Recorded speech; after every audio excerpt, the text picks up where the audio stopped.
Halo semuanya, selamat datang kembali di channel saya First Education Medan. Di video kali ini kita mau memulai pembahasan soal-soal di bab 8 ya tentang turunan yang diambil dari buku sebelah kiri ini yaitu buku Matematika Wajib kelas 11 ya buku 2B yang ditulis oleh Sukino berdasarkan kurikulum tahun 2013. Nah, kita mau memulai dari pembahasan LKS pertama, topiknya adalah pengertian tentang turunan, ya, membahas soal nomor 1 dan soal nomor 2. Kita mulai saja. Jadi, eh, turunan itu, ya, definisinya itu adalah apa, gitu. Nah, pertama-tama kalian harus tahu, di bahasa Inggris turunannya itu disebut sebagai derivative, ya. Nah, jadi kita selalu memulai dari suatu fungsi, kita namakan fx ya. Kadang-kadang kita kan kasih nama y sama dengan fx. Nah, maka turunannya itu kita tulis sebagai f, terus ini ada satu garis gitu. Ya, kita baca sebagai f aksen. Oke, nah kita bisa juga tulis y aksen. Kita juga bisa tulis df per dx ataupun dy per dx. Ya, jadi ini artinya turunan dari f berdasarkan x. Oke, nah rumus dari turunannya itu ya f aksen x adalah limit dari h mendekati 0 untuk f dari x tambah h dikurang fx per h. Ya, jadi turunan itu sebenarnya didefinisikan berdasarkan limit. Ya, jadi kalian kalau sudah lupa tentang limit, tolong lihat video tentang limit ya, yaitu bab sebelumnya. Sudah ada di playlist saya. Nah, nanti saya juga akan kasih linknya di bagian deskripsi. Nah, jadi untuk mengerjakannya, nomor satu ini ya, berdasarkan ide limit. Ya, lihat ini rumusnya kan sama persis. Oke, ya, f aksen adalah limit h mendekati 0 dari fx tambah h kurang fx per h. Ditanya turunan pertama dari fungsi-fungsi berikut ini ya, A, B, C, D. Oke, nah ini turunannya disebut juga turunan pertama ya. Jadi nanti di latihan berikutnya ada yang namanya turunan kedua, turunan ketiga, dan seterusnya. Ya, yang kita kerjakan ini adalah turunan atau turunan pertama. Oke, nah jadi kita mulai ya nomor A, fx adalah 3. Oke, nah jadi limit eh, turunannya apa? Nah, turunannya itu berarti adalah fx tambah h. Oke, nah tapi karena ini adalah fungsi konstan, artinya ini mau dimasukkan apapun, fx-nya tetap 3. Nah, maka saya tulis 3 langsung di sini ya, yang depan ini. Oke, kurang yang belakangnya juga tetap 3, karena dia kan fungsi konstan. Oke, nah lalu di per H. Nah, pembilangnya 3 kurang 3 adalah 0. 0 bagi sesuatu pun hasilnya tetap 0. Oke, maka soal A, jawaban akhir langsung dapat 0. Oke, nah ini yang paling simple. Nah, terus kita mulai yang bagian B. Oke, fx-nya sekarang adalah 3x ditambah 2. Oke, nah ini ada cara langsungnya, tapi kita kerjakan cara panjangnya dulu ya. Nah, cara panjangnya itu berarti kita gunakan pengertian limit ya, yaitu fx tambah h ya. Artinya apa? Artinya kan ini diganti menjadi x tambah h. Maka kita tulis 3x tambah h, lalu belakangnya ada 2 ya. Ini yang depan. Oke, ini adalah fx tambah h-nya. Kurang belakangnya fx. Nah, fx berarti kita tulis ulang ini. 3x tambah 2, lalu ada per h. Ya, lanjutannya kita tinggal sederhanakan. Ini dikali masuk, oke? Nah, lalu 2-nya sudah hilang ya, karena ini 2 sama belakangnya 2 sudah habis. Maka tersisa 3x tambah 3h kurang yang belakangnya 3x lagi per h. Nah, ini 3x-nya habis. Oke, tersisa 3h per h. Nah, kita bisa coret h-nya. Maka jawaban akhirnya adalah 3. Oke, nah kan repot ya, hitungannya itu repot sekali kalau kita menggunakan limit. Nah, makanya ini saya ada kasihkan rumus-rumus untuk turunan. Oke, nah dari A sampai H, nah ini sebenarnya rumusnya nanti dikasih di latihan-latihan selanjutnya, mulai dari latihan 2, 3, 4, dan seterusnya. Tapi saya langsung kasih aja di sini, karena cara pengerjaannya sangat cepat. Oke, jadi misalnya yang rumus A ini, ya, kalau Y atau fx-nya adalah suatu angka, ya, berarti ini adalah konstanta, maka turunannya langsung 0. Nah, kalau kita gunakan di sini, lihat fx-nya kan 3 ya, maka turunannya langsung 0. Sesuai dengan rumus yang saya kasih ini. Jadi tidak usah repot-repot menghitung limitnya lagi. Nah, terus yang B, Kalau dia berbentuk X, maka turunannya 1. Oke? Nah, terus kalau kita lihat rumus yang D ya, kalau dia ada A kali sesuatu, maka turunannya adalah A kali turunan dari sesuatunya itu. Oke? Nah, jadi untuk yang soal B ini, oke? Nah, ini kita anggap di sini sebagai GX. Oke? Nah, GX-nya adalah X sesuai dengan rumus yang B, turunannya adalah 1.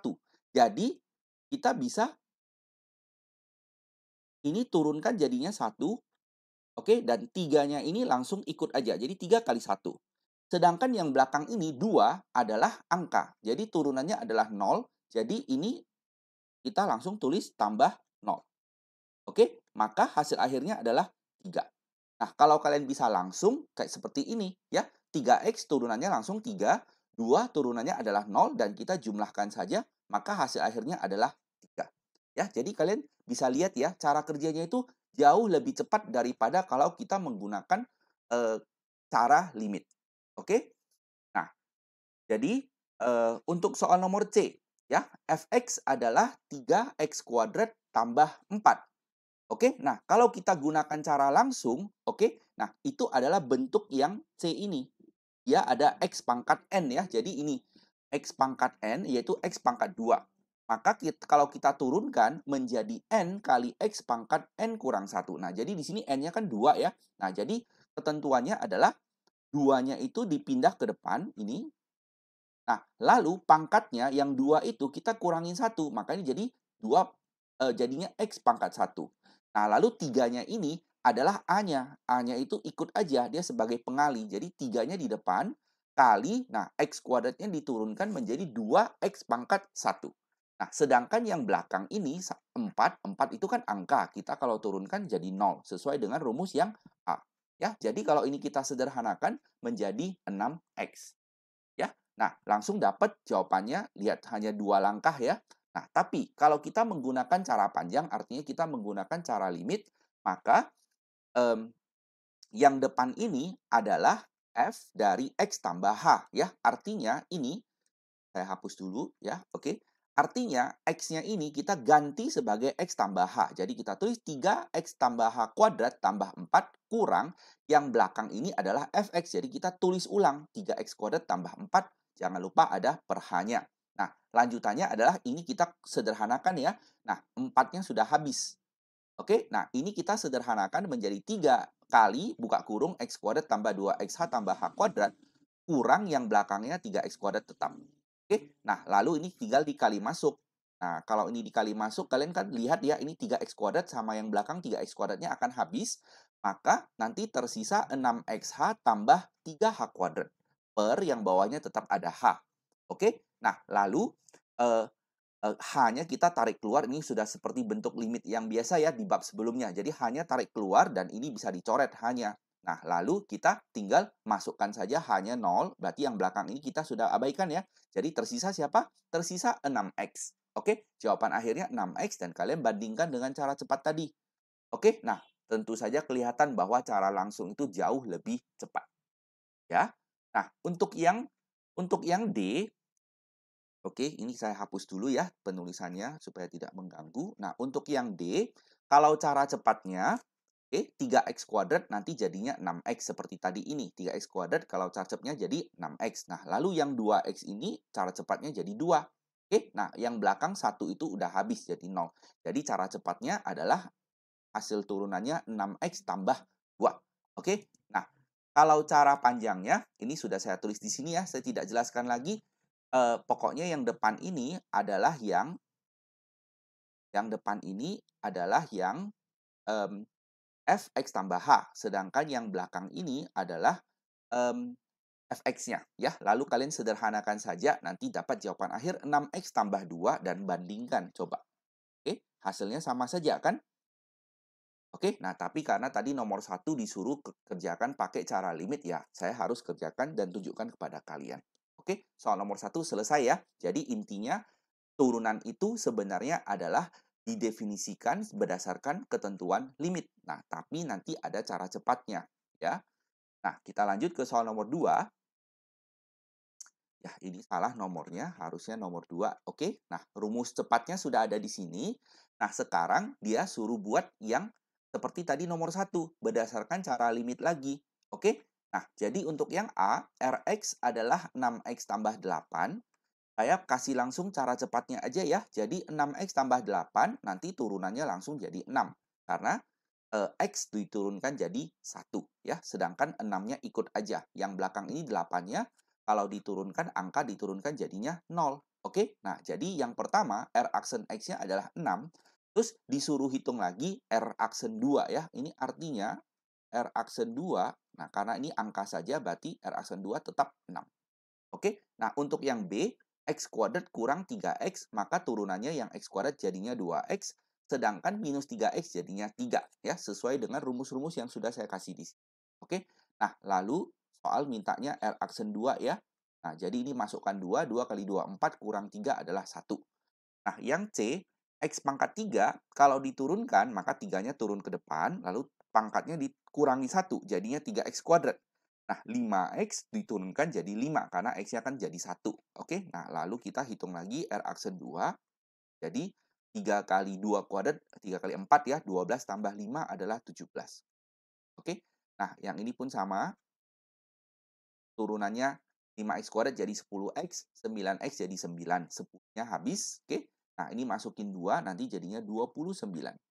Nah, untuk yang E, urutannya dibalik sekarang ya, tapi nggak peduli, kita kerjakan aja satu persatu. 9 jadi 0, min 8x jadinya min 8. Nah, 4x kuadrat jadinya 2 kali 2 kali lagi x, pangkatnya turun 1. Ya, jadinya 4x, lalu kita hitung R aksen 2-nya.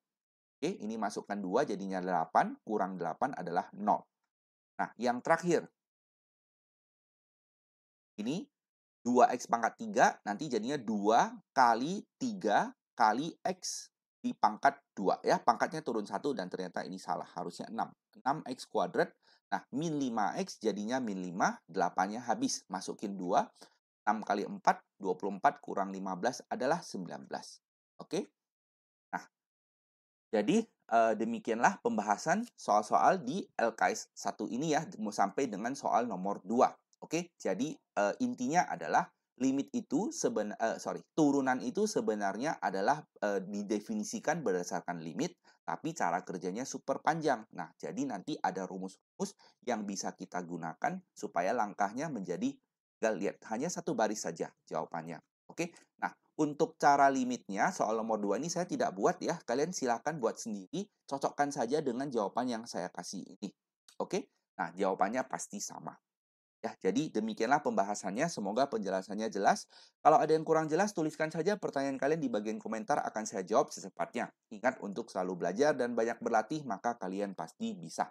Silahkan di-like video ini ya kalau kalian suka, dan subscribe channel ini. Silahkan juga di-share video ini ke teman-teman kalian yang mungkin membutuhkannya. Terima kasih banyak sudah menonton dan sampai jumpa. Bye-bye.